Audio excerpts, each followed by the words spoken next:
Second ইয়ারে উঠে দুই টাইপের স্টুডেন্ট পাওয়া যায়। এক দলকে যদি আমি দুইটা স্টুডেন্টকে প্রশ্ন করি, ভাই তোমার টার্গেট কি, বুয়েট মেডিকেল না ভার্সিটি নাকি ডি ইউনিট নাকি কি করতে চাও, কিসের কোচিং করবে অ্যাডমিশনে, এটার উত্তর দুইজন দিতে পারে ভাইয়া আমি এখনো শিওর না।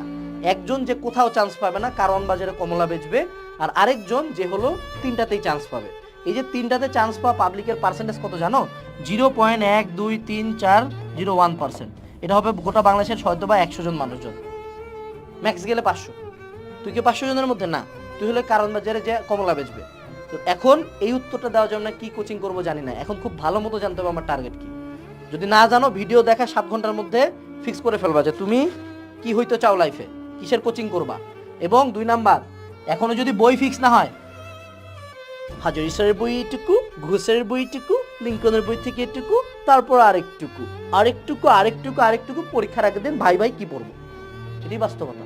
কারণ তুমি এতগুলা বই পড়তে পারবা না, 14টা সাড়ে 14টা, এই ভাইয়ের নোট, ওই ভাইয়ের নোট, এই ফ্রি প্লেলিস্ট, ওই ফ্রি প্লেলিস্ট, পরীক্ষার আগে কারণ কি এতগুলা জায়গা থেকে তুই পড়তে পারবি না। তো এখন থেকে তুই কোন ক্লাস করিস, কোন বই পড়বি, কোন গাইড পড়বি, কোন নোট পড়বি, রিভাইজ দিবি কেমনে, সব কিছু ফিক্স কর, বই ফিক্স কর। কারণ পরীক্ষা যখন সামনে ঢাক ঢাক ঢাক ঢাক করে পরীক্ষা আসবে, পরীক্ষার আগের রাতে কিন্তু ভাইয়ের 4টে নোট, এই ভাইয়ের 2টা নোট, এই গাইডের 2 পেজ, এভাবে পড়া যাবে না, একটা জায়গা থেকে পড়তে হবে। So fix the books.